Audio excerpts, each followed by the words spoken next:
All right, we are right at 11 o'clock, so I'd like to go ahead and get started here. Thank you everyone for coming back for day two and being here for a really great panel that we have for you. I thoroughly enjoyed both of the discussions we had yesterday up here because they centered around sustainability and audience and community and kind of getting the support that we need to continue doing great journalism.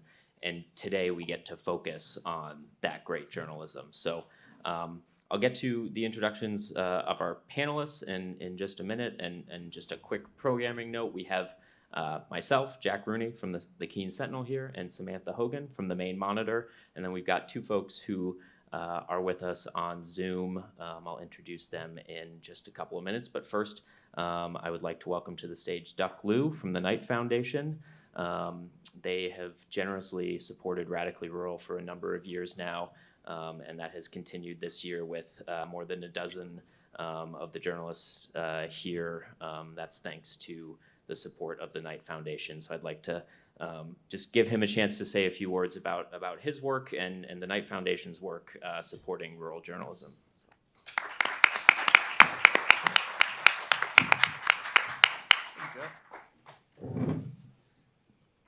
Hi everyone, my name is Duck Liu, and thank you again to Jack and to Radically Rural for having me.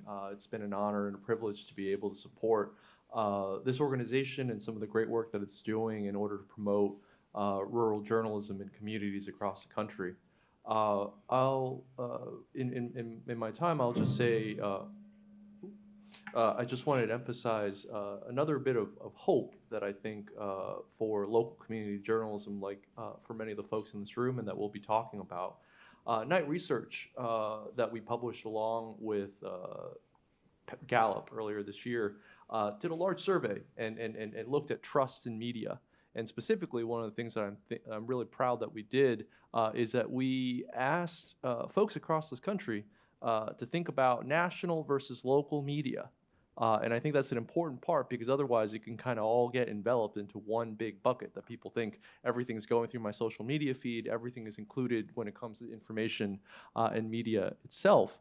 And so one of the great areas for opportunity, I think, for the folks in this room is that local media continues by far to be much more trusted than any other institution.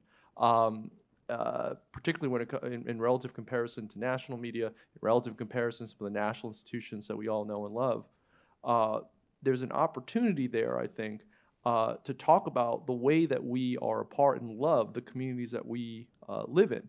And I think it's reflected in what the people living there feel as well. And I think part of it, beyond just the normal explanations of like, we know who the reporters are, we see them, we know that they're part of it, is that I think that the people who are working in local community organizations and local community newsrooms have a vested interest in the outcomes for that community because they live there. And I think the people living there know that as well. And so I think part of the hope that I have for folks who are continue to do the reporting is to have a really strong sense of what the outcomes are that we're trying to achieve for the people that we live, and how are we actually going to go and meet them. And one last thing that I'll say about outcomes is that if we also think about tying outcomes and what we do with our reporting to what the sustainability of local newsrooms in small places look like and how important that is that if you look at where the actual revenues have come from across the last 5 years for local newsrooms across this country, it certainly hasn't been from advertising. And it's been from reader revenues, and so some of the sessions that we've had yesterday, as well as it's been from local community foundations and philanthropists who have decided that I want to support local news in the service of achieving some of the outcomes that I'm striving for. And so that's it. That's where and so if you think about what we're trying to do to serve our communities, to build trust, and what we're trying to do in order to serve our communities, in order to get revenues to grow, community outcomes, and what we're trying to do here and how we serve them as reporters, I think is how we're going to get there. So I'll stop there, and thank you again for having me.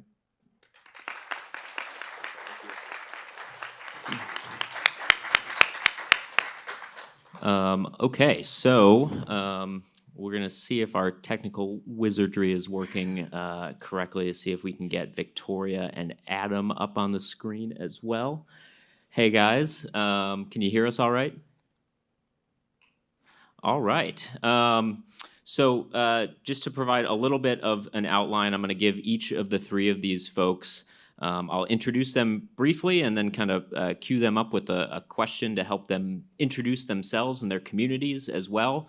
And then I'll let them talk about some of the really excellent public service journalism that they and their newsrooms, their news organizations have done in recent years and months. And I certainly will have questions for them, but this session isn't for me, it's for you. And in a room full of journalists, I hope I don't have to do much to keep the conversation going. So please be thinking of those questions while these folks are talking, and we'll be sure to leave plenty of time for those questions. And then also just on the last slide too, all of these folks did generously share their contact information and have expressed an eagerness to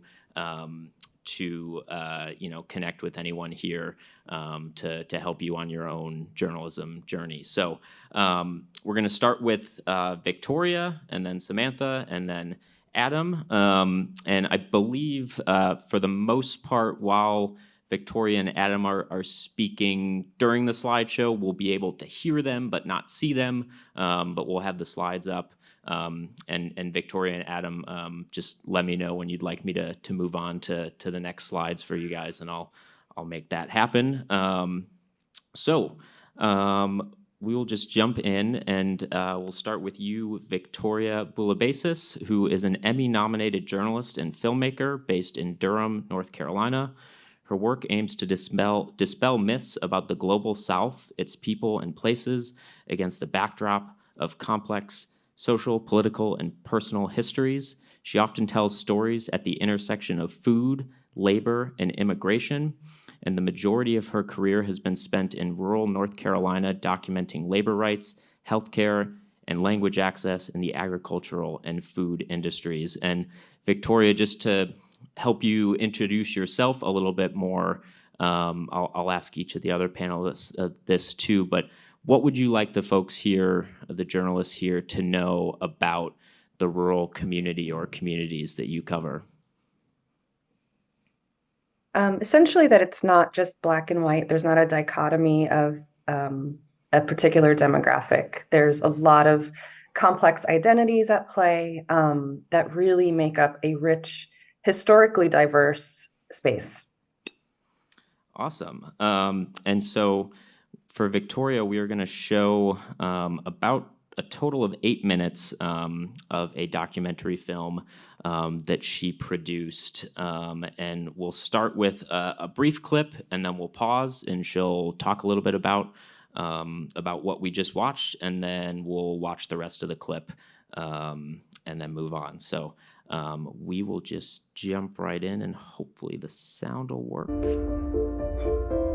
Cuando empezó el virus aquí, a nosotros definitivamente nos acabó. If I'm struggling, I'm sure other people are struggling even probably worse. President Biden about to sign into law the COVID relief bill known as the American Rescue Plan. Plan de rescate propuesto por el $2 trillion COVID relief package direct $1,400 payments to many Americans. Just in time for millions set to lose their unemployment benefits. That essential workers are the same workers that are being excluded by the government stimulus funds. A lot of these workers are undocumented, or they have tenuous legal status, and there's a real fear.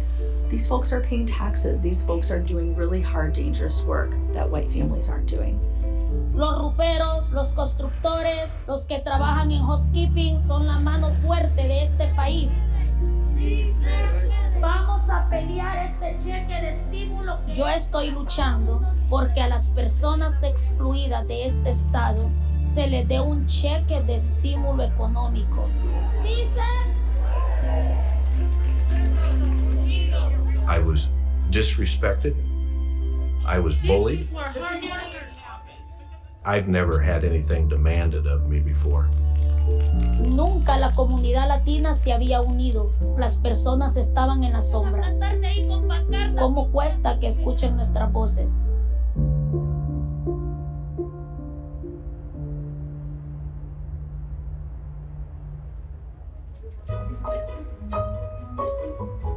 It's really a company town, right? Much like the 19th century company towns we read about. I think everybody thinks their town is unique. A lot of downtowns have died throughout the state of Iowa and towns our size. Ours has stayed relatively busy.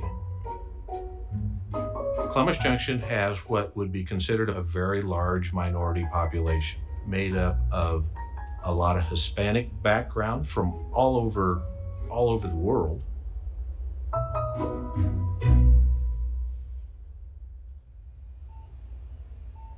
Cuando comenzó la pandemia, una de las cosas que nos sorprendió durante la primera ola fue la cantidad grande de pacientes de la comunidad latina, hasta el punto que en nuestra unidad de cuidados intensivos tenía problemas lidiando con el idioma, simplemente. Y de repente, 70% de los pacientes son todos latinos, hablan español, todos trabajan en las plantas de procesamiento de carne o son trabajadores agrícolas. Y eso nos impactó mucho porque era algo nuevo para nosotros. Nunca habíamos visto el impacto directo de una enfermedad en un grupo específico. Okay. Sorry, Victoria, I went on a little longer, I think, than you wanted me to there. But if we can switch it back to you guys, I'll turn it over to you there, Victoria. Sure, and no problem. I was hoping to give a brief sort of intro to my work before we started the clip, and I will breeze through that because I know you explained a lot about my work in North Carolina, which is where I'm based.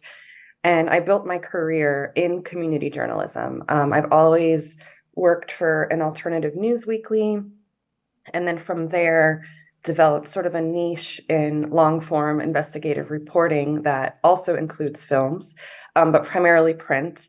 And so I often cover the community I'm in, and I was raised in the South, and I've been working there as a journalist for about 15 years.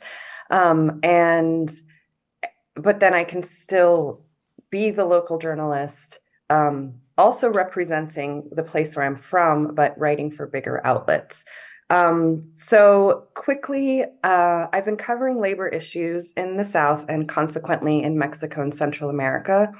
A lot of my work happens with the communities in North Carolina who are often first-generation American, and then with their families back in Latin America. So I've done many cross-border stories to highlight that diversity that has historically existed based on industry, essentially. North Carolina is a top purveyor of pork.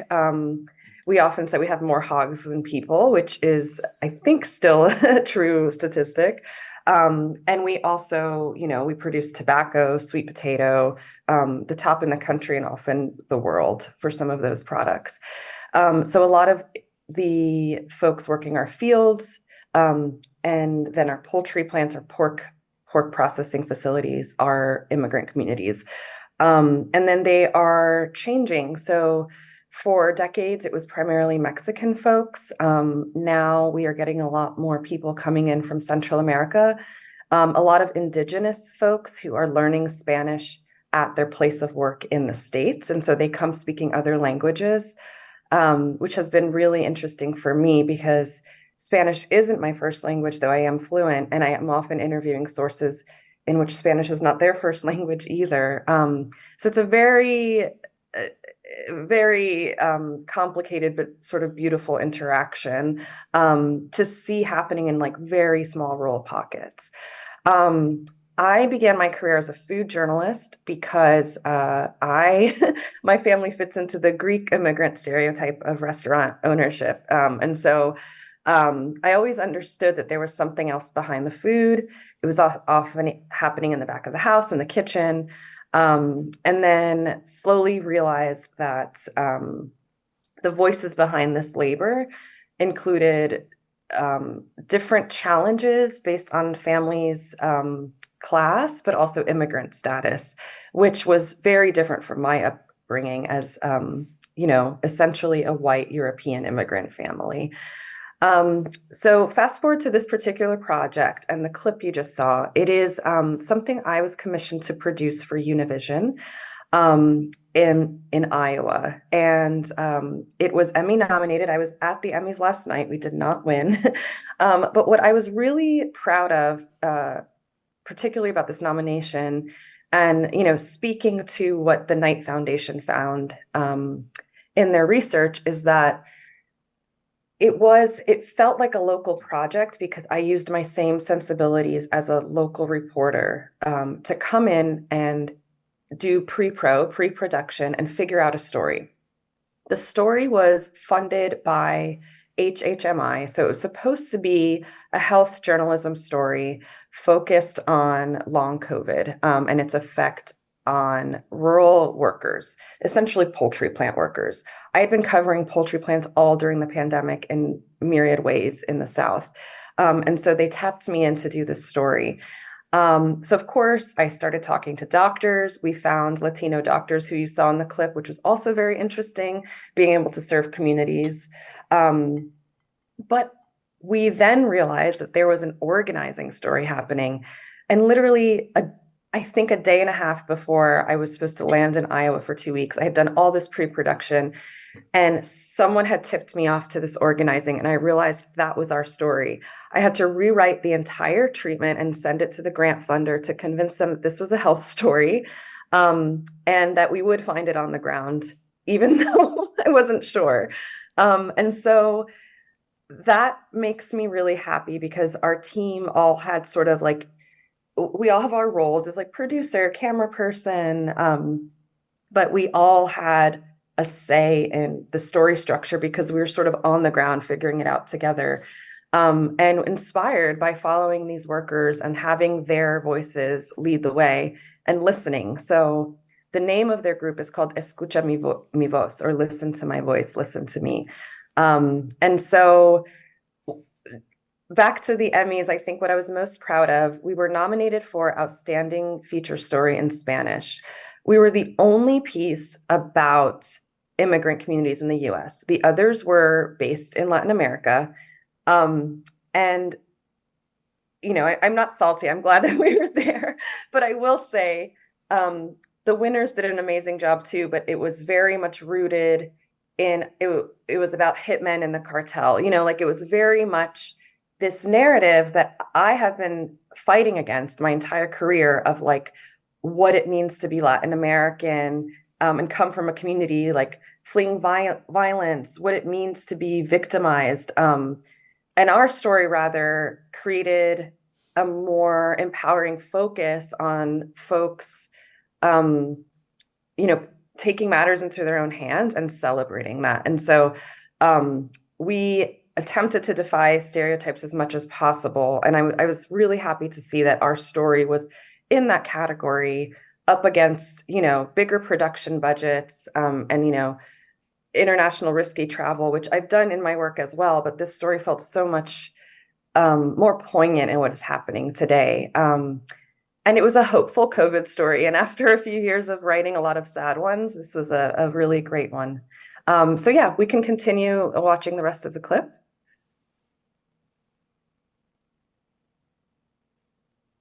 Enfrente nuestro todo al mismo tiempo.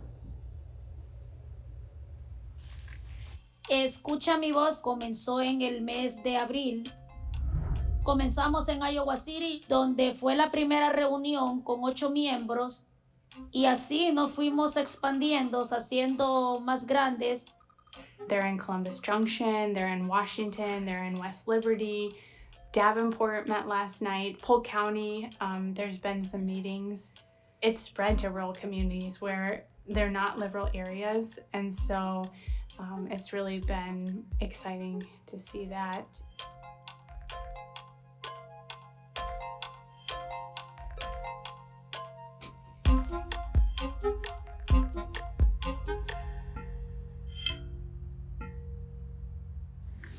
No tenemos que tener miedo ni que nos intimiden, aunque nos miren feo. Recuerden que ustedes valen mucho, valen demasiado, porque gracias a ustedes y a todos los que están aquí, este pueblo todavía sigue vivo y no se ha muerto. Todos ustedes, aunque sean inmigrantes o residentes o ciudadanos, son esenciales. ¿Alguien sabe qué es lo que estamos pidiendo? El dinero que se mandó al condado y a la ciudad. ARPA. Se llama America Rescue Plan. En abreviación, ARPA. ¡Vamos, Columbus! El tiempo es ahora. ¡A el cartelón primero! A lot of them I've known for 20 or 30 years. Know their kids. Some of them I know their parents.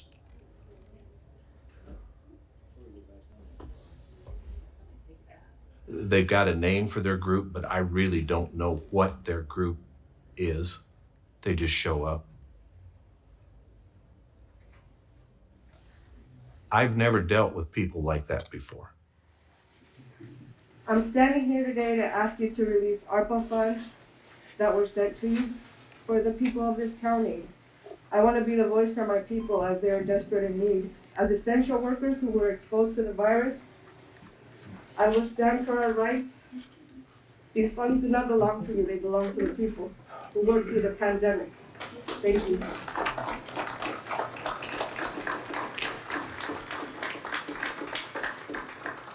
Whoever you give a check to, there's going to be somebody standing right next to them that didn't get one, and they want to know why. We don't have any kind of a system. We don't have the personnel. So in the past, you guys asked me to represent the community. So this is what I'm doing. I'm bringing the community to you guys to let you know their needs. Well, you don't need the signs. Not only are they paying taxes, You know, as you know, we don't need to be clapping and cheering. Now, you're more than welcome to. It's a free country. who's supporting this town? These people right here. You asked me to represent, I'm representing them right now.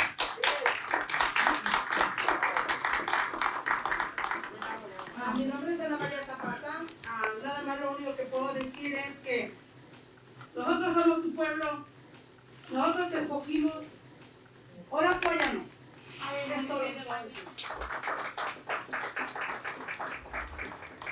Y durante mi convalecencia, obviamente el negocio que tenemos estuvo cerrado y debido a ese cierre pues nos vimos atrasados en pago de biles, de renta y de todo. Entonces espero que los testimonios que se han escuchado aquí sirva para que ustedes de alguna manera nos ayuden.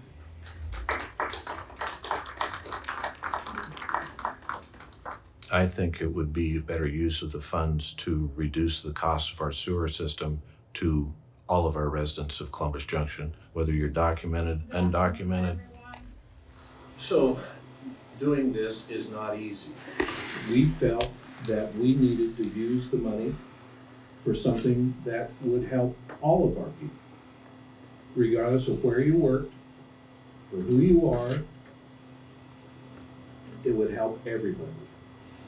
But you also get money for infrastructure on the side. No, we don't. No. We pay taxes. If we were commanded to distribute it to undocumented workers, we would probably send a check back and ask the federal government that they do that. I don't think that's our responsibility.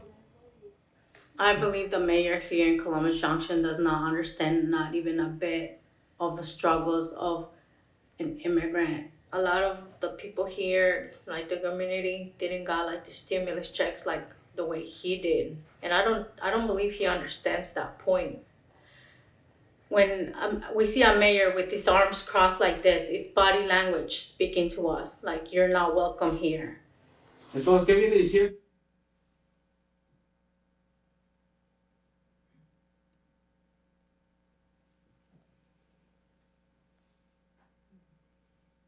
So what I loved so much about this story was it really depicted what, as a reporter, I notice every time I'm out in communities.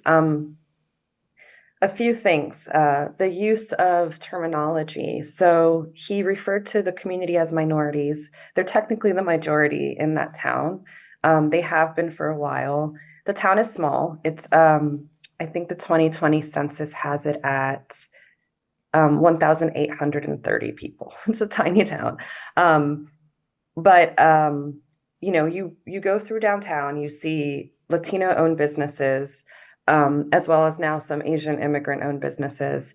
Tyson Poultry is right down the street. It's where a lot of folks work. Areli, who was the woman speaking at the end, works as a nurse at a retirement facility. So she works like 3 shifts, maybe. She was picking up a lot of shifts. She had a lot of folks she cared for there, as well as colleagues die of COVID. So what everyone was requesting was President Biden had issued ARPA funds to every municipality in the country to use however they saw fit for pandemic relief. Someone caught wind of it. It wasn't a rally. It might have been somebody in Iowa City. But they were like, I wonder what we could do to ask for these funds for us immigrants who were essential workers and didn't receive a stimulus check because we weren't eligible. And so that's essentially what they've been asking for in several communities.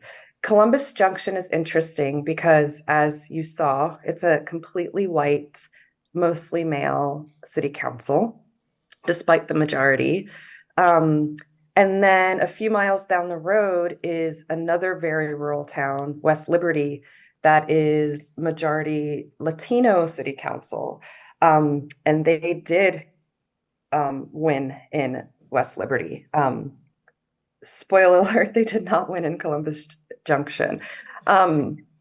So, you know, I think the term minority is something that I have been navigating as a journalist because that's changing due to population statistics. The other interesting shift that's happening is this idea of language and language access. And so you saw that a lot of the city council members were visibly uncomfortable, or maybe just simply confused because they could not understand the Spanish being spoken, which sort of flips this idea on its head of like an immigrant coming and not understanding English. And it puts the native English speaker in the position of almost understanding maybe what day-to-day is like for an immigrant who has limited English. That's how I would think about it. But I don't know if they thought about it that way. They in my conversations with the mayor and in interviews, it seemed like he was not considering like, oh, wow, it's the first time I ever thought what it would be like not to understand what was happening around me. I think it was a point of contention that folks were speaking Spanish. They did provide a translator because the town and county did not have their own, so they provided their own translator, who essentially worked pro bono, which is another form of labor. That was one other interesting nuance that I noticed happening a lot in my reporting. And also the basic understanding of the mayor himself. That was a very difficult interview because I even explained to him what it meant to be an undocumented immigrant and not receive a stimulus check. And I wanted to make sure he understood, and I asked him what he understood of, you know, how that works. And I asked him, well, what if there was a fund specifically for immigrants on the federal level? And that's when he said he would send it back. So, and you hear him say he's never been demanded anything before, which is also an interesting commentary on the power structure that exists in that town. One thing I will say is that I got the final statistics last night from the folks in Iowa. So last year, Escucha Mi Voz Iowa members won a $3.5 million direct assistance program in Johnson County and a $150,000 utility relief program in West Liberty, which is that town near Columbus Junction I mentioned. This year, the group's members distributed $1.3 million in federal pandemic relief aid to meatpacking plant workers and farm workers. And so the other thing to understand is that they did this themselves, and many of them are risking putting themselves out there and publicly stating that they are in the US without documentation. It, it can, the highest risk would be potential like processing by ICE or deportation down to losing your job, which is still a high risk because that's your livelihood. And so I was really inspired following these folks. And also kudos to our funder who decided that this was, a health issue. There's many social determinants of health, and this is one of them. If you visit the link that I had provided earlier with the complete project, we did do a separate smaller video with the doctors about like the medical conditions and like long COVID issues that arose from this. But I'm really excited to have a dialogue later with you folks. Great. Well, thank you so much, Victoria. And we can switch back to the slideshow here to turn it over to Samantha Hogan, who is an investigative reporter with the Maine Monitor. So our neighbors here. She joined that nonprofit newsroom as its first full-time reporter in 2019 through Report for America. And I know we have several RFA core members here today. And she spent 2020 reporting exclusively on Maine's court system through the ProPublica local reporting network, and has continued to write about the state's troubled indigent public defense system. And I know that's what she's going to be talking about with us today. So thank you so much for having me here. The question that you had posed to the group was, what do you want us to know about our communities? Yeah. And so unlike Iowa, Maine is 95 to 98% white. So you do not, there are racial issues, but the bigger thing that divides the community is economic status. We have a lot of snowbirds, which are people who are retired, who spend half their time in Florida and then spend their summers in Maine escaping the heat. But there are also generations of Mainers that will never leave. And we decided to do an investigation into how individuals who cannot afford lawyers were being represented in the state. And so just to unpack it really quick, because I had a whistleblower walk into my office essentially within weeks of me moving to Maine. And she said that you really need to look into how Maine is providing indigent public defense. And I'm like, hold up, what is indigent? And essentially, it's your law and order SVU situation. If you can't afford a lawyer, one will be provided to you. It's foundational. We all understand it. But how these systems are run is kind of murky and is worthy of paying attention to. So the Sixth Amendment of the U.S. Constitution guarantees anyone who is facing a criminal prosecution where there's a risk of them going to jail, they require that you be provided a lawyer. And this was only decided by the U.S. Supreme Court back in the 60s. The case is very famous, Gideon v. Wainwright. But what made Maine unique is in those decades that then passed, it never employed any public defenders. Every state in the nation employs public defenders except for Maine. Now, you might not have a statewide public defender system. You might have it run by the county or on the local level. And public defenders are not a panacea. I'm not saying that that was going to right every single wrong that was going on in Maine's public defender system or public defense system. But it was odd that Maine was doing this completely through contracts with hundreds of private defense lawyers who they were poorly overseeing. And in fact, we found that several of them had criminal convictions, and a lot of them had also had professional misconduct violations substantiated against them.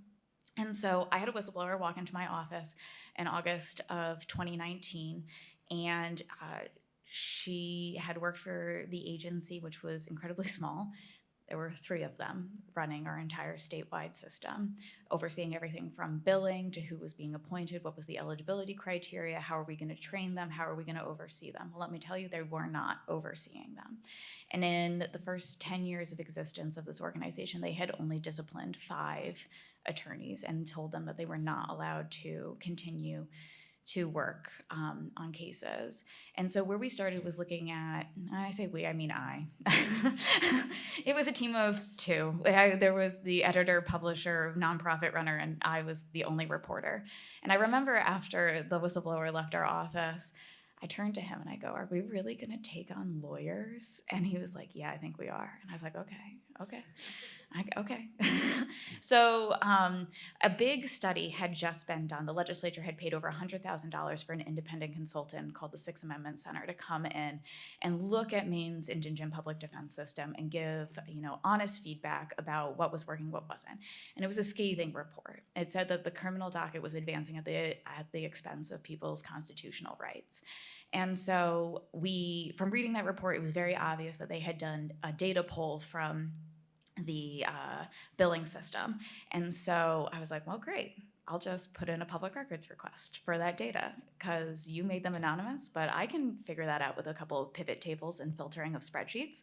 And so I got those and we were able to identify who these high billing attorneys were.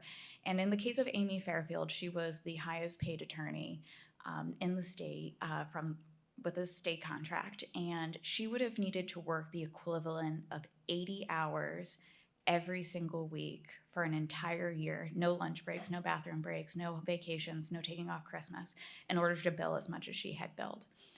And it just seemed implausible. And then when we also looked at the rest of the names on that spreadsheet, we had actually found out that 4 of the people that were employed by her firm were also amongst the highest billers in the state, and it was setting off red flags. She was also working on a very high-profile wrongful murder conviction case at that time. And I sat down with the executive director and deputy director, so now we've spoken with all 3 people that work at this office.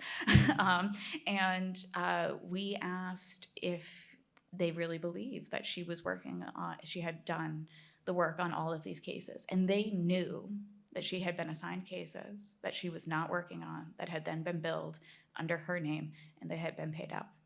And so we wrote The High Cost of Poor Defense, and we started covering this with a lot of vigor. A year later, a government watchdog basically duplicated what we did and looked even more deeply at the records and verified what we had come out and said, that they had no billing mechanisms in place to catch when people were billing obscene hours.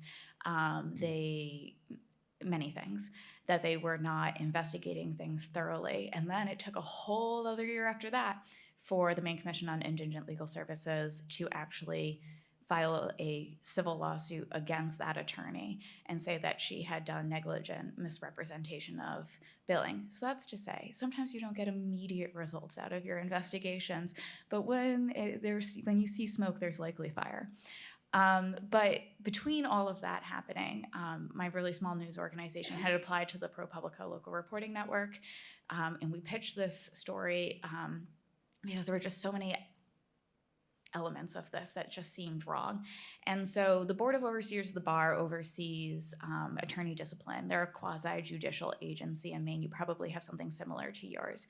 And just going through that data set of billers and then looking at the public discipline that was available online for reprimands, suspensions, disbarments, I started seeing like a lot of overlap. And no one had thought to just compare those lists before. Like, who were the attorneys that were being contracted by the state and had they been disciplined? And we found out that the Board of Overseers of the Bar was also not contacting the Maine Commission on Indigent Legal Services when it was disciplining attorneys. So people were continuing to be assigned.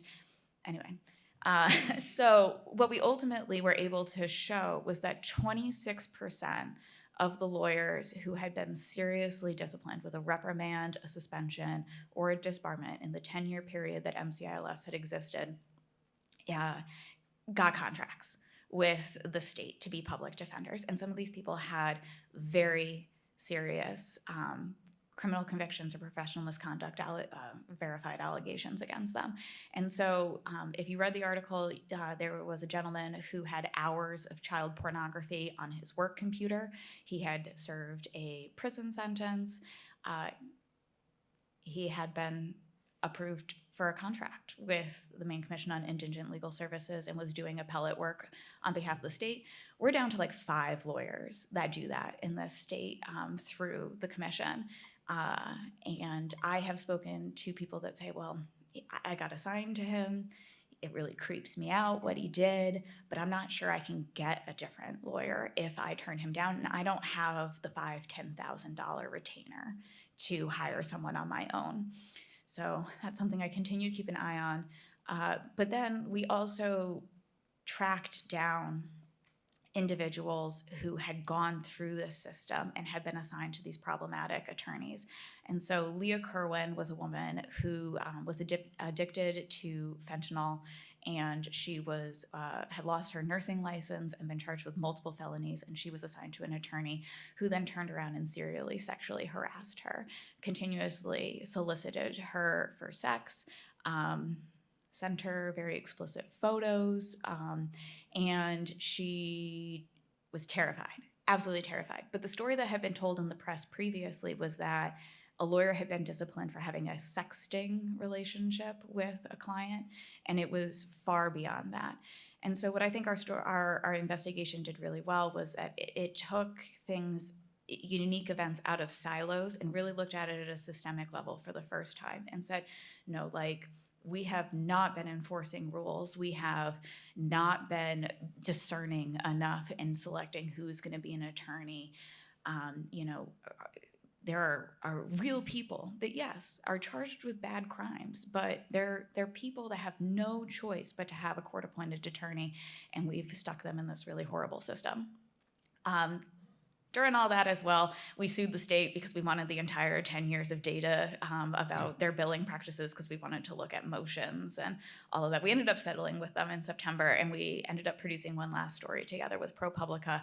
And we did, Agnel Phillip, who's an amazing data journalist, did a unique analysis for us looking at how long people had been practicing and whether or not they were rostered, like essentially had applied and were qualified to work on certain high profile cases like murders, juvenile felonies, drunk driving, domestic violence, things that needed an elevated level of experience. The state had a set of rules about how you were supposed to be qualified. And we found that 2,000 of those cases in a span of 5 years had gone to lawyers that did not have the correct eligibility. They did not have enough years of practice experience, or they had not bothered to apply, and they had worked on these cases and the state had let them go through. And so how we really created impact was by chasing down the public records. Maine has no court records online, which is very unfortunate, and I did this during the pandemic, so I was just going into courthouses and photographing as many court files as I could. So we looked at court filings, we looked at transcripts, we looked at depositions, we filed our own lawsuit to get access to data, and then with that data we were able to quantify the issue for the first time. And I really think that that is where sent the story home for a lot of people, that 26% of seriously disciplined lawyers, 2,000 cases. Like, these were just hard numbers. It wasn't anecdotal anymore. We could really hang it on something. And then, most importantly, centering these stories on the harm that had happened to criminal defendants from the choices that the state had made. Again, they were not perfect people, but you can still be harmed by an imperfect system. And I think really just not hiding that some of these people had drug trafficking charges or had been convicted, and just saying that they just didn't get their best shot. They didn't really get their day in court. And so the outcome of all of that is that the ACLU did end up filing a lawsuit against Maine, saying that it had provided an ineffective public defense system. That lawsuit is still going on. Our reporting was cited as a footnote. I pat myself on the back of that. I dream of being a footnote in a good way. And so for the first time, they're really having to confront, like, how are we going to make a public defense system that works? And I say we, it's I again. Like, I'm the only reporter on our staff that works on this. But we're relentless. We just kept following up with it. We followed it through the legislative process. We followed lawsuits. We've done unique analyses. We've spoken to just a lot of defendants and tried to tackle this from every single angle. It's turned into a 4-year project for me that we worked with ProPublica for a window of that time. They're an amazing resource. I'm happy to answer questions about them too. Awesome. Well, thank you so much, Samantha. And I will tell you and Adam and Victoria, you can absolutely brag on yourselves here. I am humbled to be on this stage with you guys, and you are all doing incredible work. So we'll turn it over to Adam now. Adam Ganishow is Mississippi Today's editor-in-chief and oversees that state's largest newsroom and guides the editorial team to cover stories of importance to everyday Mississippians. He was the lead editor of the Back Channel investigation, which exposed the roles of high-profile players in the state's welfare scandal, and this year won a Pulitzer Prize. And that is what Adam is going to be talking about with us today. But first, before that, Adam, what do you want the journalists here to know about the rural communities that you cover in Mississippi? Thanks, Jack. It's so good to be here in air quotes with everyone, and I love talking about Mississippians at large. So love the prompt question here. I think something that I think is very important for everyone to know about Mississippians and the people we as a newsroom cover is, they are misunderstood very broadly. You can pull up any number of rankings about Mississippi and life in Mississippi and outcomes for people who live here, and things get pretty bleak pretty quickly.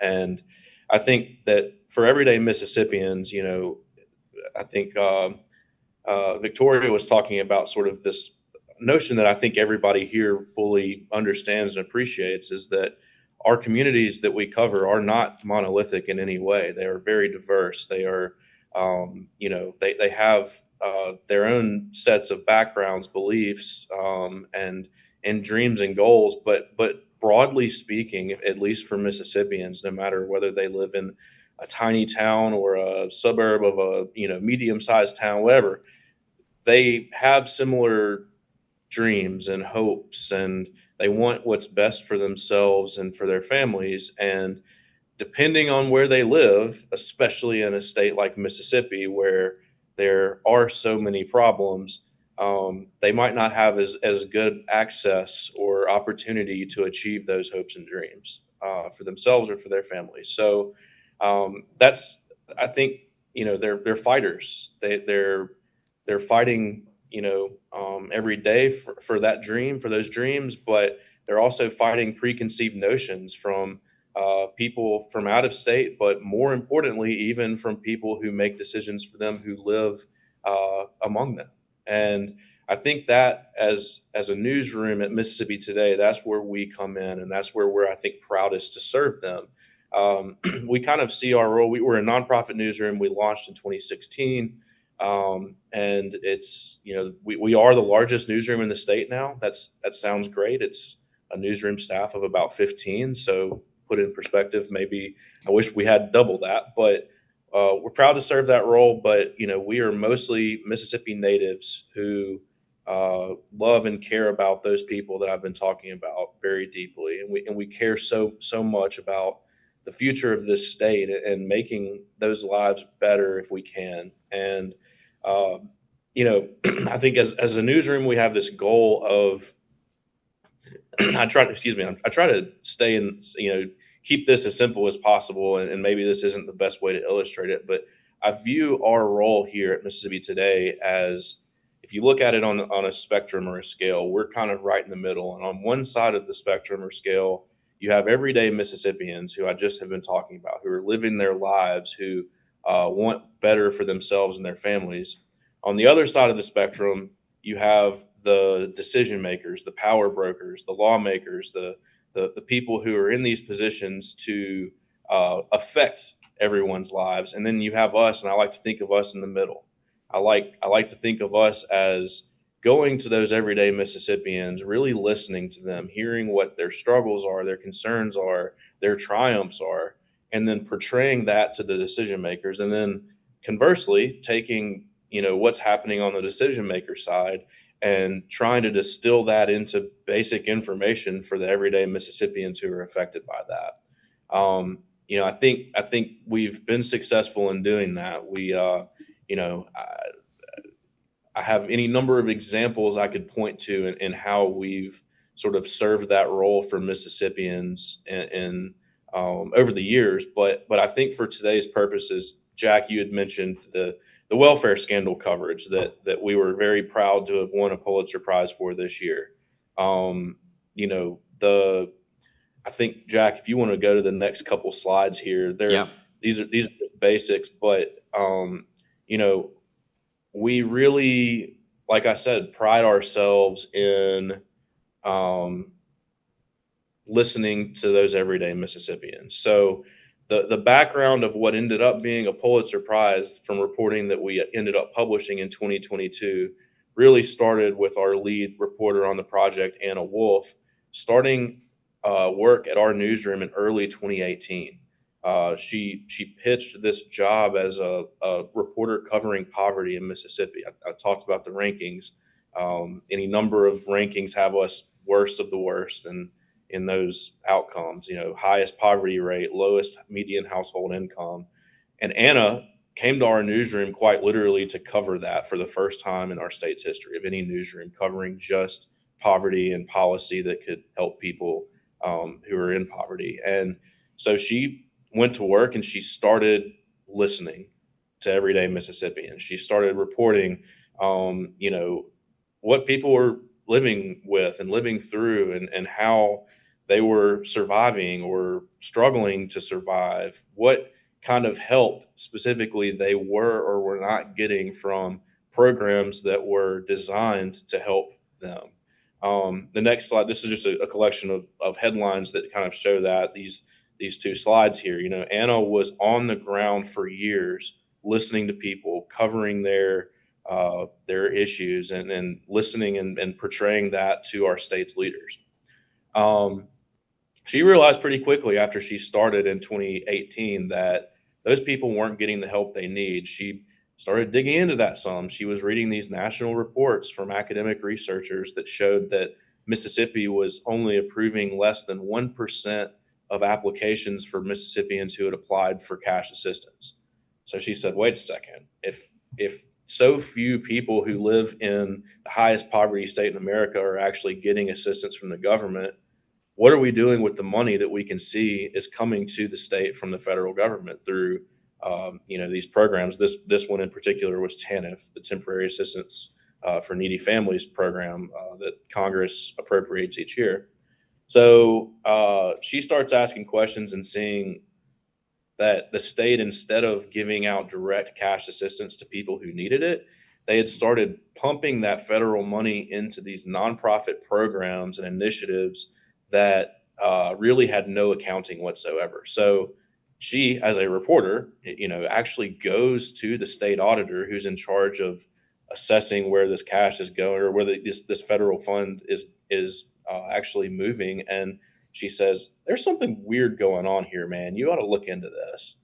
And he was like, okay, that sounds good. We'll do it. So about a year and a half after she has that conversation with him, he and his office announced 6 arrests, including the welfare agency director and 2 of these nonprofit leaders who had been getting all of this welfare funding. So, Anna, who kind of had been onto this and had been probing it, she didn't actually break that original story. This was 2020 when these first round of arrests happened. And she knew about it. She kind of knew the background of it, but never quite had it. So she immediately went to work and sort of, like I said, serving that middle role between what's happening among the stakeholder, the power brokers and the state leaders and the everyday Mississippians. She starts doing things like what you're seeing on this slide right here. It's like, okay, we have 6 people who were just arrested for this, what they called the largest embezzlement scheme in the state's history. I don't quite understand the full scope of it yet. I'm going to work on it. But in the meantime, we can show Mississippians what it really means. So you can see this great chart that we did. We laugh about like how the basic, like almost like clip art nature of this, but it was so powerful, and it's it still is one of our most read posts on the website. It's what on the left hand side there is what the state did spend this welfare money on. This is money again intended to help the poorest people in the poorest state in America. That's what they spend it on. And then Anna, kind of as the reporter and sort of the person who had been hearing from these people for so many years, applied the same amount of money to what it could have been spent on to actually have helped them. So that's just one example of how we really, throughout the reporting process, tried to stay in the middle there and both provide some accountability to the state leaders, but also show the everyday Mississippians what really was going on. So Jack, the next slide, is another example of that. Just, she started putting together the charts that showed the welfare spending over time and how it had changed so drastically. The number of families and individuals receiving welfare assistance, cash assistance, had changed so drastically. And so she starts asking the obvious question, like, why is this stuff changing? What's going on here? What's the heart of this? And we decided that, we should really go to the top of this thing. So there's the welfare agency director who is appointed by the governor. It is an executive agency. The welfare director had been, of course, charged and sort of painted by state investigators as sort of the top of the pyramid, the guy at the very top of the scheme that we knew and had covered the charges and criminal and civil charges. But we decided, the governor actually is the one who had this philosophy of helping poor people or not helping poor people. He was the one who directed his agency head to, think differently about how we helped people who are living in poverty in Mississippi. It was politics, it was philosophy, it was a change from the very top of state government in how we actually use this federal funding. So Anna, the reporter, started probing that question directly. What was the former governor's role in both the shift of how these funds were spent and then ultimately the practice of how these funds were spent? And she spent the next couple of years sort of piecing that together, and that led to the 2022 series on the next slide that we called the Back Channel. This is the series that ended up winning us the Pulitzer Prize this year. On the slideshow right now, this is part one. The series as a whole ended up being 7 parts plus some sidebars and other sort of graphical sort of aids and visual aids and stuff like that. But basically, Anna probed the role of the former governor in the scandal that everybody had kind of zoned in on, but the governor himself had never been charged. He had never even been sort of publicly, I guess, like, he had never really had to publicly answer to his own role in this. And so that's what Anna set out to do. If you've heard about NFL quarterback Brett Favre and getting welfare funds, that was all this series that Anna reported out. This was part one. The next slide is another example. Brett Favre, this very wealthy Hall of Fame former NFL quarterback from Mississippi, who got in tight with the former governor and other people who have been charged in this scheme. And just a really shocking story, again, of how money intended to help poor people actually helped these very wealthy, politically connected people. The next slide is just one more example of the series itself. So again, I think sort of going back to this whole vision mission that we have as a newsroom, serving as that sort of middle broker of information for both the everyday Mississippians and the state leaders who are making decisions that affect their lives. This was the perfect story for us to do that. We're providing the accountability of the former governor and others in this scandal, in this embezzlement scheme, and we're also at the same time trying to keep central the stories of the everyday Mississippians that inspired this whole series and everything else to begin with. So Next slide, Jack. I think it's the last slide I've got here. This was after the series, December 21st, 2022. So all 7 parts of the series had published earlier in 2022. And this kind of felt like a really good bookend to at least the series itself, which was circling back to those people, those everyday Mississippians who were affected. This is a photo right here of a woman named Danielle Thomas, who had been one of Anna's sources for several years. She was one of the many Mississippians who needed that assistance who never got it. And she herself sort of, I think, inspired Anna to ask a lot of the questions she ended up asking over the last few years. And you can see a couple of these quotes from Thomas and her partner, Mr. Young, here under hers. But it basically, like, they didn't know exactly what was going on, but they knew they weren't getting the help they needed, and they knew there had to be something weird or fishy going on all along. Like, they knew it. They were living it. They were experiencing it. And I think it was a proud moment for us to sort of um, let Danielle and Mr. Young have this platform to say, like, this is really bad. I'm glad that you guys reported this out, and it helps us better understand it. But hell, we're at the end of the day, we're still in the same position. We still haven't gotten the help that we think that the government really owed us. And I think that's a lot of the power here. Again, focusing on the experiences, the lived experiences of the everyday Mississippians affected by these things. And that was, I think, the most rewarding thing for Anna and for me in this series was, let's keep those stories central to what we're doing, and make sure that even internally, we as journalists are always reminding ourselves that we're doing this for people like Danielle Thomas. We're not doing this for awards. We're not doing this for notoriety or anything else. We're trying to help the people, the everyday Mississippians who might not otherwise get it, or at least help them better understand why they're not getting it. So that's kind of a good rundown, I think, of who we are as a newsroom, and then using that as the specific example of that.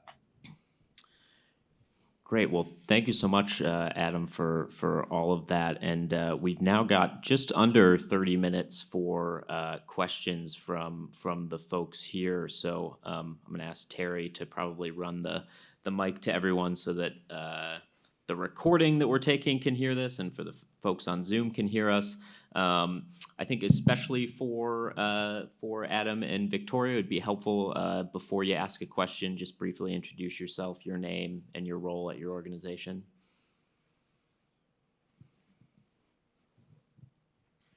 Hello, my name is James Rinker. I'm the digital community engagement journalist with the Keene Sentinel. So first, thank you all for the work that you are doing and have done, and for talking about it today.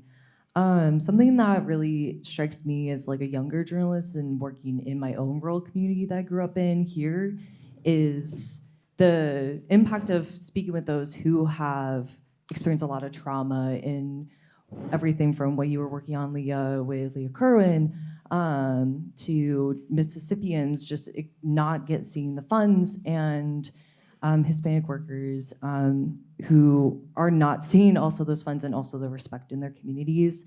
How have you in your projects, these ones, but also in your reporting today in your work, keep that in mind in your local communities of speaking with those who have experienced this trauma and often hardship while also taking care of yourselves? Well, I can talk about just how I approached that interview with Leah Kerwin. I think it's really important when you are interviewing people or trying to do a story about someone who has experienced sexual violence, that you have to remember, like, it's their story and you have absolutely no right to it, and unless they want to share it. And so I was prepared for her to turn me down or to say, actually, I'm not really comfortable with my name going forward. And we were going to just have to be okay with not telling that story, because we needed her to be bought into telling this. And we were very clear with her about what we were looking into, how the story would be presented. I sent her other stories that I had done to kind of show the kind of writing that we do and what we were trying to accomplish. And she and I did have several conversations after the interview too, just like going over, like what I was intending to put into the article. I never share full copies with anyone prior to publication. I did read through specific sections in that article with her, but I never sent her a whole copy of it. And she understood that at the end of the day, like we were going to go through an editing process. We were going to, I warned her up front that we were going to be trying to contact the person that had been sexually soliciting her. We were going to be talking to other people. So I think just being very transparent and upfront about like what the reporting process looks like. We do it every single day, but it's often those person's first time experiencing something like that. And so just being very clear about it, and also just being okay with them walking away from this, because maybe it does dig up something after you've spoken with them. And I asked her throughout the interview too, I was like, are you okay? Like, do you need to take a break? Like, I'm going to ask you something like incredible. Like, I think it's important to be very specific. So I'm going to ask you a very specific question. Like, are you okay answering that? And just acknowledging that it's a really awful thing to have gone through. Yeah. Yeah, I agree with Samantha. I think transparency is really key. And I also think too that like a younger journalist now has a much better chance of actually having these conversations ahead of time with editors. I know that when I started earlier on, the hardest part for me, the biggest challenge was letting an editor know that like I could, talk to someone about something, but they may need to remain anonymous. I think those rules have been shifting in the last decade in ways that are really important, and I think evolving still. And so, yes, having that transparency with folks, if you do have the luxury of time, depending on the issue, because there is like a re-traumatization, especially with sexual violence, if someone's retelling that story. So you may not want them to tell you more than once, but it's often nice to visit with folks without recording anything and just have a conversation, getting to know them first, to explain what you're doing, and then letting them think about it before you go back and actually have the interview happen. I think that like with longer form stories, you're able to do that. Yeah, really kind of echoing that just very briefly. I mean, I can speak from my experience working with Anna Wolf, our reporter on this story. I mean, she's seeing things day in and day out that are extremely difficult. You know, for her personally, and she feels, I think every good journalist has like a very strong sort of sense of empathy for the people we cover, and you know, it's hard. You know, we did have that luxury of time that Victoria just mentioned. I mean, so there were times when Anna would come to me and say, "Hey, that was a really rough trip. Can we talk about it?" We would talk about it. There were a couple of times when I was like, "You just need to like take a break. Just maybe, take some time off if that was available, or focus on another story for a little while." But short of having the time, that luxury of time, sometimes it's not possible.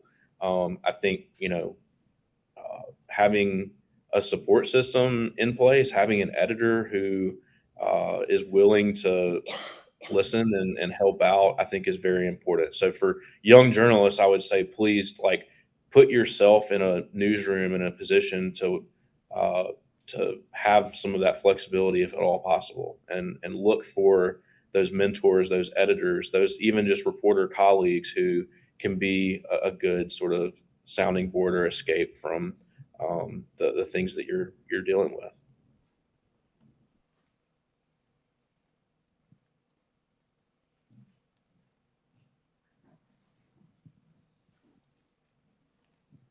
Hi there, guys. Lane Fisher from the Daily Yonder. I kind of just had a question kind of in regards to writing these kind of groundbreaking stories, hard-hitting stories.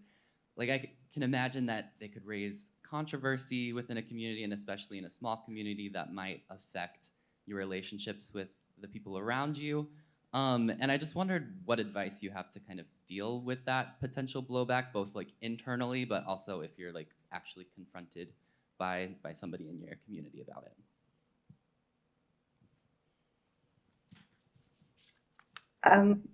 I love that question. I also think that like it speaks to, for me, I think a lot about my sources. Like, and in the Iowa story in particular, as I mentioned, it was such a small town, and you know, there were some restaurant owners who were main protagonists in that film who would text us like after we left, or like the mayor just came in for lunch again because he's always here, even though like they knew we had just interviewed him and it was not the most positive experience.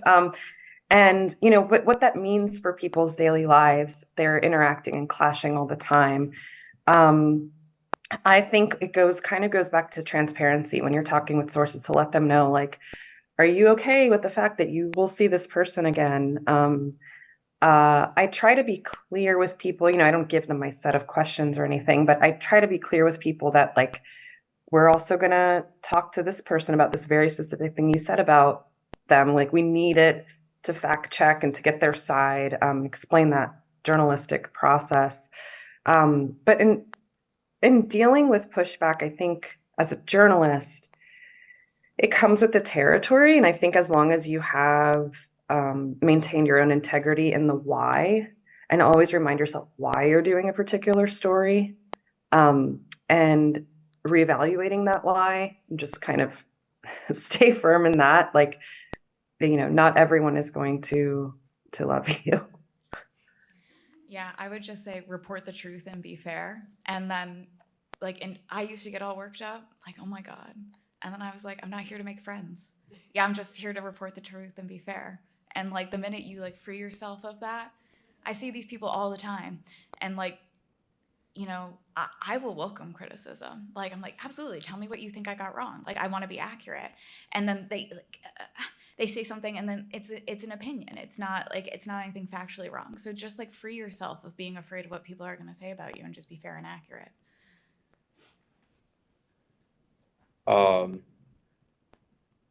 48 hours after the Pulitzer Prizes announced their awards, we were threatened by the former governor, the subject of that series, with a defamation lawsuit. And several weeks later, he filed it. So we are quite literally in the throes of dealing with this exact question right now. And I can say that what Samantha just said is spot on. The truth is, if the truth is on your side, little else really matters. You know, you can handle the pushback, the blowback, the criticism from any number of people or sources or whatever. But if you have been careful in your reporting, and you have sought to tell the truth and done a good job of executing that, then everything else is so much easier. So, you know, I think just the importance of getting it right on the front end is so just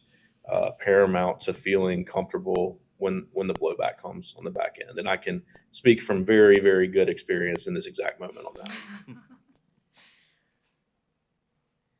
Hi, Molly Howard. I'm a state rep here in New Hampshire.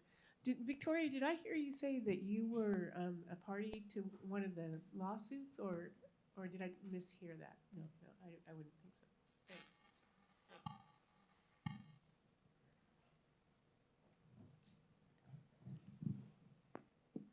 Lost my seat. Hi, Angelo Lynn from the Addison Independent, Middlebury, Vermont. I'm editor, publisher, and I can see my staff here going, boy, I'd love to have that kind of time to delve into stories like this, but I've got 5 city council meetings and 2 school board meetings and 3 sports stories I got to get at this week. So the question is, what would you advise some of us of weekly, small daily newspapers that have these regular beats that we do? When we run across a story that could be this in depth, how do we handle it? Do we partner with people? That's the first question. And what advice would you give to a small newsroom like that? And how could we parlay that story into some long-term series or get some help from some other people? And then Victoria, I'd ask you, when you did your story, did the local press get involved at all? Did anybody jump on to the reporting that you were doing and broadcast this and kind of parlay that forward? Thank you. I mean, so I'll say I was the only full-time reporter when we decided to start looking at indigent public defense.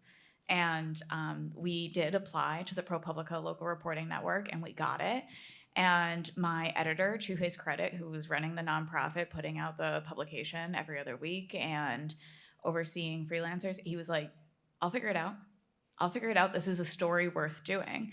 And so if your reporters are hungry and they have a story that they really want to do and you see the value in it and it would make an impact on your community, I think it's on the editors sometimes to make it work, to figure out how to free up 2 weeks, a month for them to work on it and to dig deep into an issue. Because, I mean, like, I do think that we need to look critically at the systems that have existed, because those are the ones that are affecting people every single day. And you create real impact and real change when you point out the issues with that. Now, that is a lot easier said than done. But there are amazing groups out there that, so say you don't have an editor that you can devote to putting out to that project. I've worked with the Investigative Editing Corps on 2 projects now. They're an amazing nonprofit resource. They'll find an editor either somewhere that has worked on that kind of story before, who comes in with a unique knowledge, or someone that's local that can work directly with that reporter, mentor them, help you get to publication if you've never done an investigation before. An amazing resource. There's the ProPublica Local Reporting Network. Now they're going to take your reporter for the entire year and have them just solely work on that project, but they're going to pay that person's salary. So maybe that means that you now have financial resources to bring on freelancers or to backfill with a different employee for a year for a short amount of time. They're also going to give you amazing data resources, and they'll help you find images to put with that. They'll pair you up with photographers, so that we worked with an illustrator. You're just coming with an amazing amount of resources now coming into your newsroom to tell something that's like super important. International Women's Media Foundation, Pulitzer Center, they all put money towards projects. And so I think you need to look more creatively at what these funding opportunities are to tell these really important stories.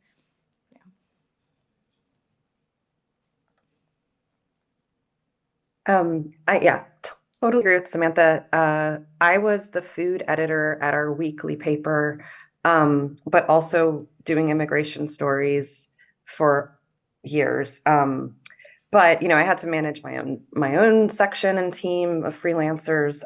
But yes, I wanted to report on a local teen who had been deported to El Salvador, and I wanted to go down and find him. And I did it through an International Women's Media Foundation grant, with this, the encouragement and support of my editor. During the pandemic, I was a freelancer, but I was essentially a beat reporter at Southerly Magazine and Enlace Latino NC, working on immigrant issues intersecting with economic and environmental justice. And we did that through the Solutions Journalism grants that we were able to get, as well as the local news lab through the Democracy Fund. So yeah, I think you have to be creative, and there's a hustle in that. There's a hustle in applying for grants. But often you write one and you have a template, so you can just rework for the next. And then as far as your question on local press, yes, Iowa local press had been covering it. Every time there was a city council meeting and folks from Escucha Mi Voz were there, they would, cover it. So we'd run into them. We also used their reporting sort of, I did in my pre-production and on the back end, and then following up. And I always, the classic journalism trope of announcing your story on Twitter and then, the famous little threads. I would always go back to local reporting, and then I still do it. That film came out a year ago, but anything new that happens, I sort of like attach it to that thread to honor the local reporters there, because I primarily am a local reporter where I am, so I want to make sure to give credit where it's due.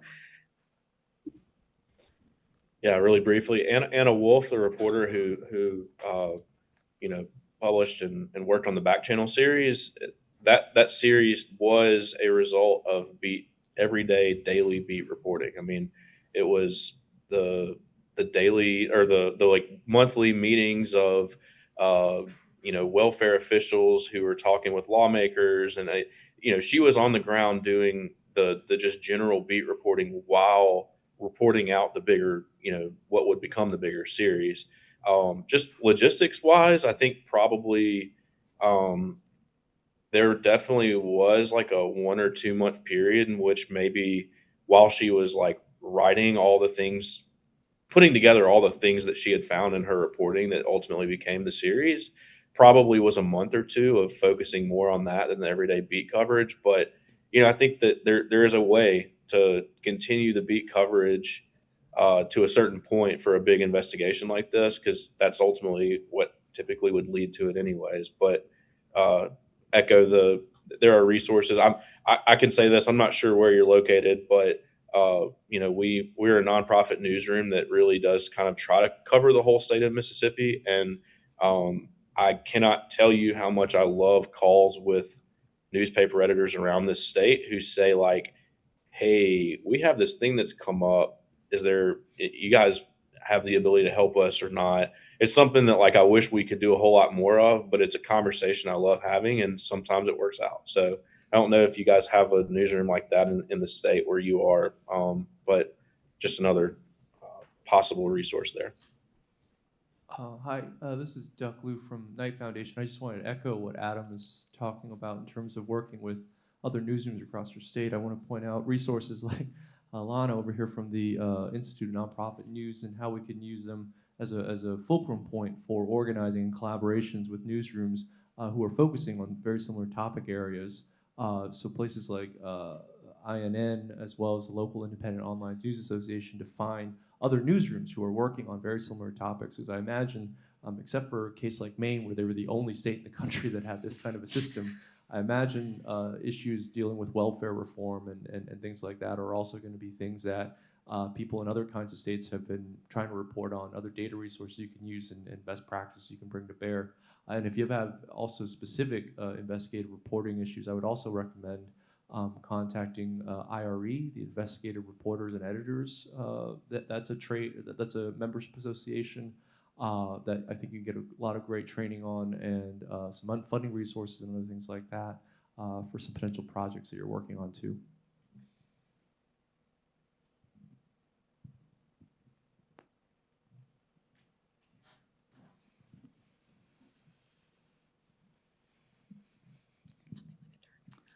Hi, I'm Ed Miller, editor of the Provincetown Independent in Massachusetts. I just want to first thank Terry and the whole Radically Rural group here for putting on this program with these three superb people. I have a specific question for Victoria. In Provincetown and on Outer Cape Cod, where we are, we have a lot of our workforce are immigrants, and many of them are undocumented. And we try and report on the issues that these people face, but it's often very difficult because of what you mentioned, that they're putting themselves in jeopardy to speak on the record and for us to tell their stories. You mentioned something at one point in your talk about that the rules are evolving for identifying sources. And could you just talk a little bit about how you dealt with that issue in your work? Thank you. I very much appreciate that question, and also just consideration. most people I talk to, you know, who are affected by the systems in which I'm, holding accountable, do not make a story. I think, and it can be hard, especially when you're freelancing. And I often say, like, I have a new boss every 2 weeks because I'm working with different editors, and but making sure that I put it out on the table that I can try to find a story, or I can tell it in a different way that would have people be more anonymous. You often have to find creative ways to do it. So I've told stories about people who were very much wanted to remain anonymous, and we did a story. And then a couple of years later, they were ready to tell their name, or reveal their names. But because maybe what they were talking about presented a different level of risk than it did before, I never tied it back to the original story to be like, oh, by the way, this is the same source or same person. And we told a completely different story, maybe similarly related by theme. But, it's very much a collaboration with the communities I work with.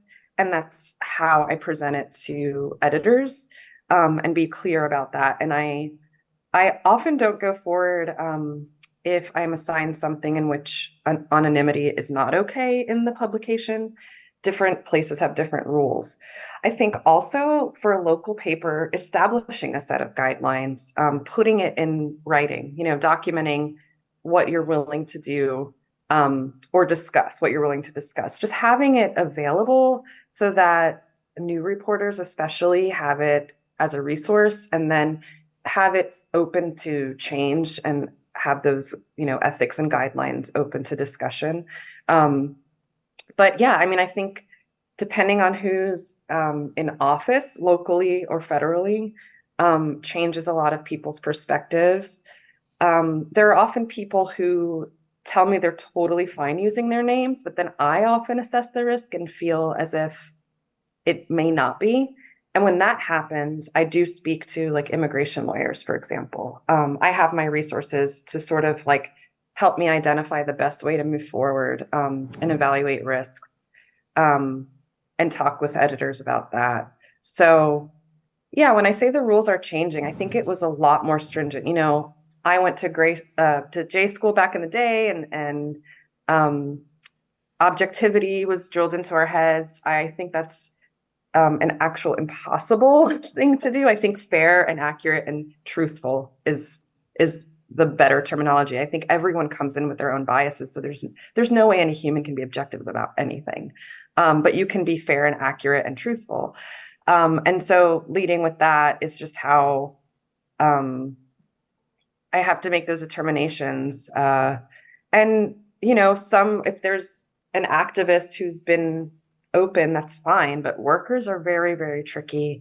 We were actually at the Emmys last night, and my colleague who works at Univision, who I do a lot of work with, got a call from a farm worker in North Carolina on a story that I've been assisting with that hasn't even come out yet, who was just thinking about the fact that he might be out there, and called. He was like, did it come out yet?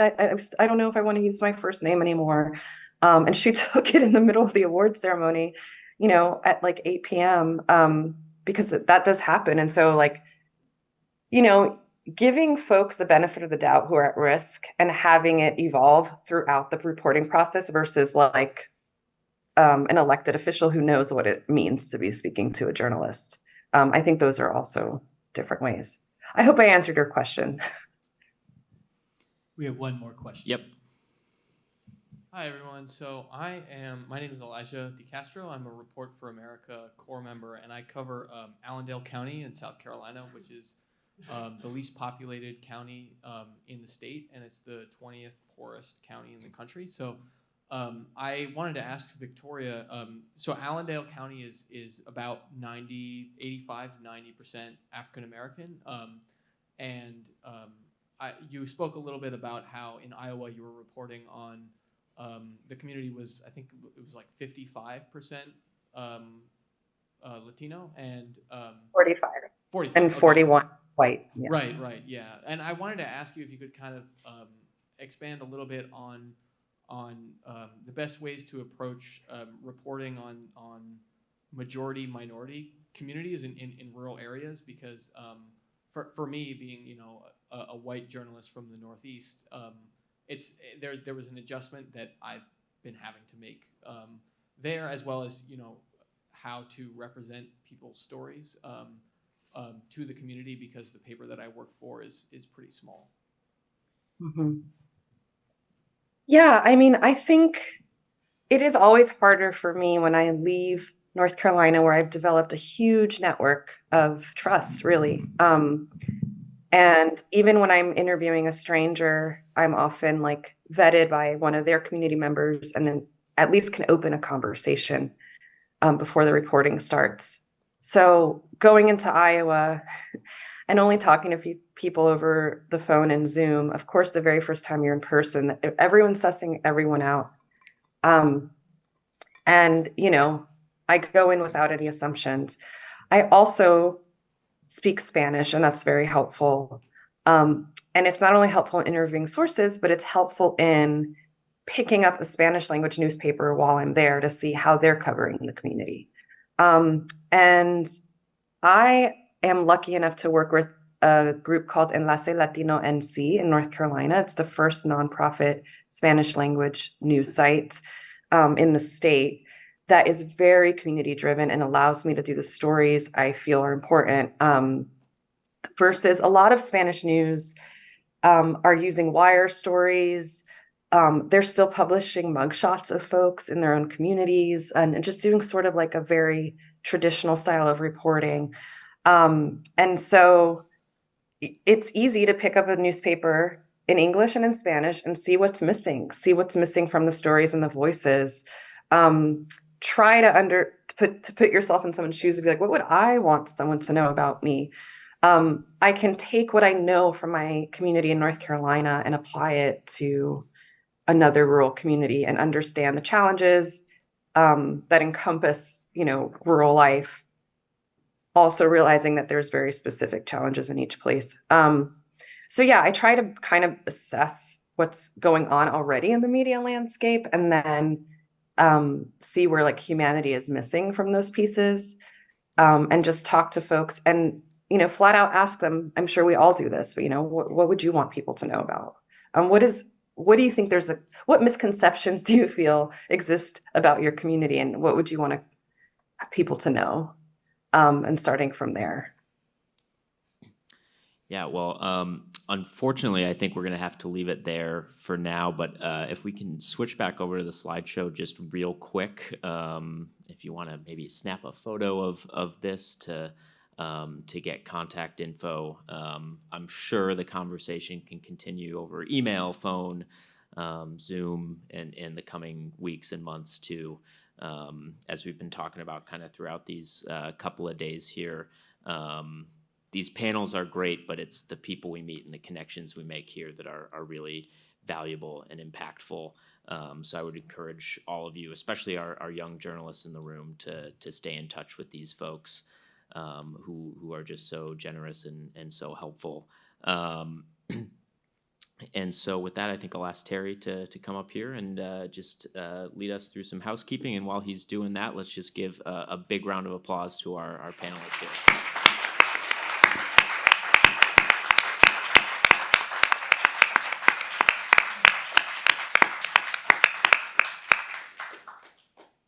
Well, there we go. So that concludes the community journalism sessions for Radically Rural. I want to add my thanks, particularly to Jack for organizing this last panel.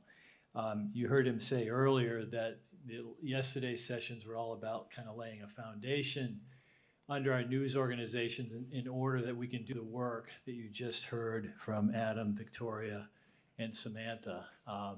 Their work was truly inspiring for me to listen to and reminded me why for 43 years I've been involved in this noble profession. And so I thank them for their incredible work and for really understanding the importance of the work that we do.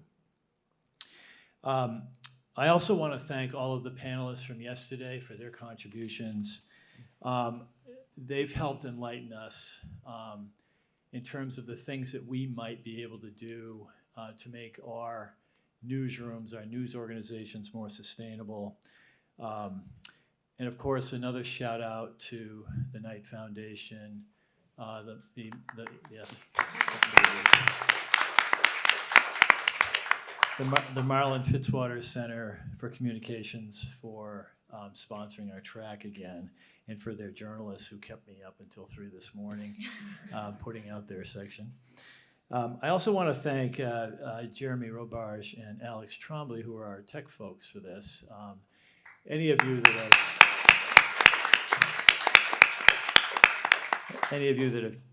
that have put on a conference, something like this, understands how much we are at the mercy of these folks, and how appreciative we are when things go well, like that session.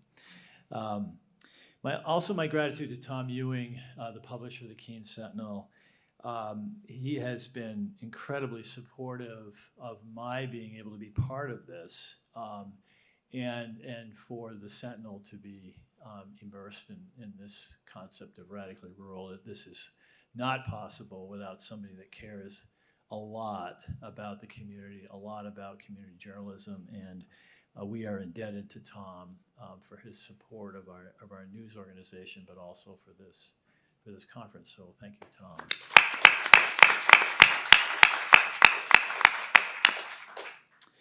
And in closing last year's sessions, I said we have a responsibility to be better stewards of this profession for so many important reasons, not the least of which is the preservation of democracy. We all know that none of this is handed to us, that none of this is guaranteed. It requires commitment, innovation, and resources to hold up against, in some cases, some pretty long odds. But if you are here as an attendee, if you are a speaker or a sponsored journalist, if you are one of our sponsors, you understand the stakes and why whatever you can take home, whatever you can apply to your career or your news organizations, whatever you can scale to be more useful to your readers, your listeners, or your viewers, whatever bold and rigorous reporting that you can undertake, whatever advances our sustainability has immeasurable value to your communities. It's not easy to get to Keene, New Hampshire, to get to Radically Rural. I have benefited from meeting all of you and listening to all of your ideas. It is my hope that you have benefited from this summit as well, and that you will feel free to suggest ways that we can make it better. So safe travels to all of you.